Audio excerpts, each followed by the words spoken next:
Der Regen peitschte gegen das schmutzige Fenster des verlassenen Lagerhauses, jeder Tropfen ein kleiner Hammer gegen das Glas. Drinnen, zusammengekauert in einer vergessenen Ecke, war Luna. Sie war ein Mischling, ein Flickwerk aus braunem und weißem Fell, ihre Rippen zeichneten sich durch ihr verfilztes Fell ab.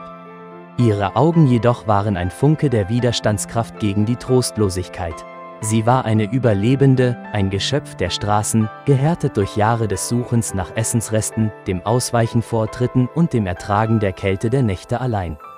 Die Tür zum Lagerhaus knarrte, ein Windstoß brachte den Duft von Regen und etwas anderem, etwas Warmes, Trostspendendes, Einladendes. Eine junge Frau, deren Gesicht mit Regen beschmiert war, stand im Türrahmen, ihre Augen suchten den schwach beleuchteten Innenraum ab. Als sie auf Luna fielen, berührte ein sanftes Lächeln ihre Lippen. »Hallo«, sagte sie leise. Luna, misstrauisch, hielt ihren Stand. Sie hatte gelernt, menschlichen Kontakt zu vermeiden. Das endete normalerweise in einem Tritt oder einem geworfenen Stein. Aber etwas in den Augen der Frau, etwas Freundliches und Verständliches, zog sie näher. Die Frau kniete sich hin, ihre Stimme war ein Flüstern, als sie sprach. »Ich bin Sarah, ich bin hier für dich.« Luna stupste ihre Hand an, eine kleine, zaghafte Geste. Die Wärme der Hand der Frau, die Berührung der Freundlichkeit, schickte eine Welle unbekannter Emotionen durch sie hindurch. Sarah legte mit sanfter Berührung eine Leine an Lunas Halsband. Die Leine, im Gegensatz zu den rostigen Ketten, an die sie gewöhnt war, war weich, eine Streicheleinheit gegen ihre Haut. Es war der Beginn eines neuen Kapitels, eines Lebens außerhalb der kalten Wände des Lagerhauses.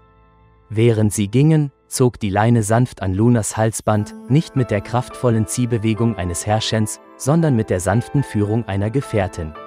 Sarah sprach mit ihr, nicht in harten Befehlen, sondern in sanften Zusicherungen. Sie hielt an einem Park an und fütterte Luna ein Stück Wurst von ihrem eigenen Mittagessen. Die Wurst, im Gegensatz zu den alten Essensresten, an die Luna gewöhnt war, war saftig und warm.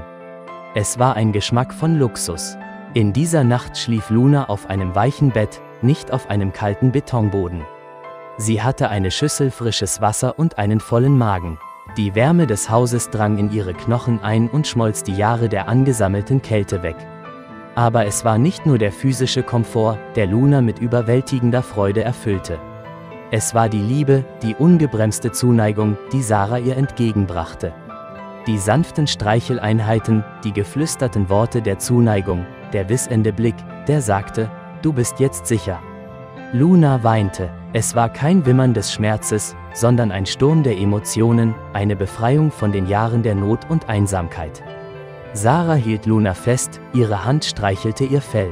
Sie verstand, sie sah die Jahre des Kummers, die in das Gesicht des Hundes eingegraben waren, die Narben eines Lebens auf der Straße. Sie wusste, dass Luna, trotz ihres wedelnden Schwanzes und dankbaren Leckens, immer noch heilte. Und Luna weinte eine Woche lang. Sie weinte vor Freude, ein Zuhause, eine liebevolle Besitzerin, ein Leben voller Freundlichkeit zu haben.